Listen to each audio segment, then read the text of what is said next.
Soir d'insomnie, vous tombez sur une jolie fille. Depuis des heures, elle sourit, vous pose des questions relativement simples et répète compulsivement le même numéro de téléphone. Bienvenue dans le monde de la Call TV. Bienvenue en Hongrie, que vous soyez à Tokyo, à New York ou à Paris.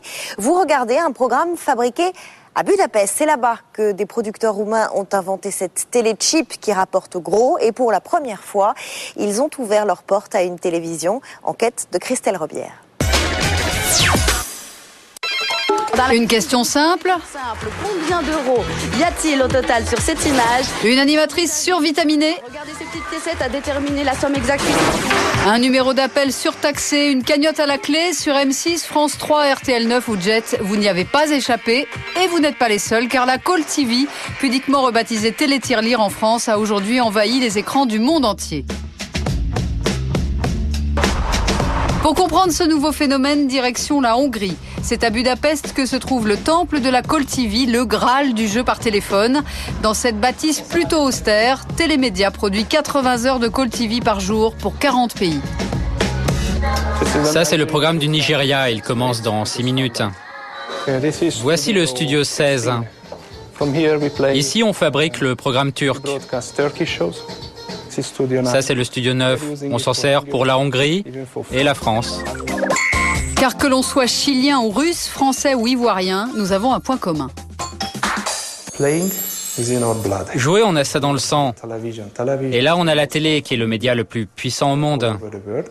Nous, on permet aux gens de jouer en regardant la télé dans leur canapé, à la maison.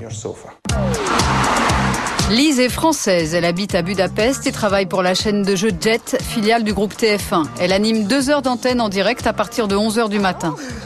Excusez-moi. Bonjour les jeunes. Hello, how are you? Everything's okay? Ça arrive souvent, ça?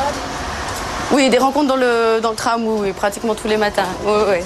Il y a beaucoup d'émissions sur le créneau sur lequel je travaille. Donc 10, 11 heures. Il y a des émissions tout le temps, de toute façon. Et on est donc tous logés dans le même, plus ou moins, périmètre. Toutes les animatrices sont castées dans leur propre pays. Télémédia leur propose au moins 1 000 € par mois, plus un forfait par émission, logement inclus. Le fixe pouvant monter jusqu'à 5 fois plus. Et au maquillage, c'est un peu l'auberge espagnole. Chaque pays a sa propre équipe, seuls les techniciens sont hongrois et les décors sont adaptés au goût du public. En fait, on voulait pour le matin, en accord avec la chaîne Jet, faire quelque chose qui soit un peu appartement de l'animatrice qui était Sylvie à l'époque, quelque chose de chaleureux qui s'adresse à une cible un peu des 35-40 ans. Donc voilà, les codes couleurs se sont un peu définis de même. Le plateau est donc utilisé pour la France, donc on a le fond parisien. Quand le studio est utilisé pour une émission russe, on risque de voir le Kremlin derrière. Vous voyez, il y a plusieurs rouleaux qui se déploient. Donc on adapte en fait aussi selon les pays. Experts, 1 minute. 11h, c'est parti sur Jet, en direct depuis Budapest.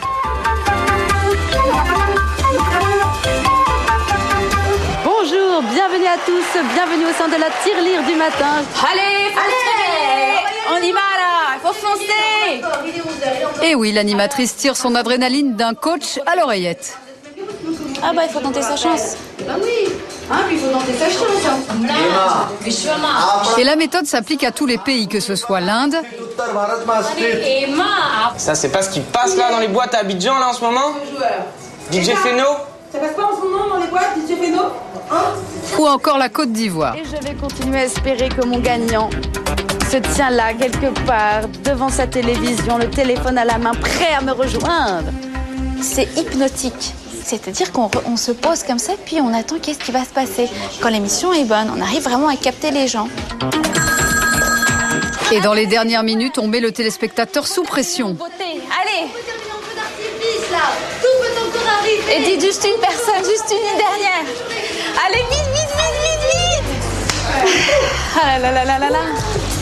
Ce que Télémédia nous a caché, c'est cet écran sur lequel s'affiche une courbe durant toute l'émission. Elle indique la tendance des appels. Qu'est-ce qui se passe? Vous voyez que hop, ça redescend. Qu'est-ce que vous dites? Ah, mais je peux pas vous donner les secrets. Non, mais c'est juste ça reste. Non, mais ça, c'est au niveau des stratégies. Ça reste quand même. Excusez-moi, mais j'ai une émission là. Vous pouvez dégager parce qu'il faut que je bosse. Au total, c'est un véritable jackpot pour les chaînes, car Télémédia, aujourd'hui numéro 1 au monde, leur fait une proposition difficile à refuser. Dans le business traditionnel de la télé, les chaînes achètent des programmes aux producteurs et elles les payent souvent très cher. Nous leur fournissons gratuitement un programme de jeu en direct. Ensuite, nous prélevons une part des bénéfices et nous versons le reste aux chaînes. Donc en réalité, c'est moi qui paye les chaînes. Seul perdant, le téléspectateur frénétique. Il ne le sait pas, mais s'il n'a pas gagné, il peut se faire rembourser de ses appels.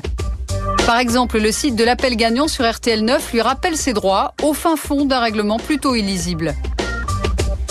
Il y a des tas de bâtons dans les roues qui lui sont mis pour s'informer, c'est ça le problème. C'est qu'à partir du moment où il doit passer 2 ou 3 heures pour essayer de récupérer les éléments pour se faire rembourser, je pense que quelque part il risque d'abandonner.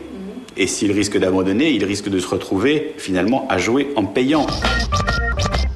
Il n'y a pas que le problème du remboursement, mais il y a aussi plein d'éléments le fait qu'en permanence on est sur ces écrans, cette incitation. Il y a divers éléments sur lesquels on peut intervenir et qu'il faut clarifier.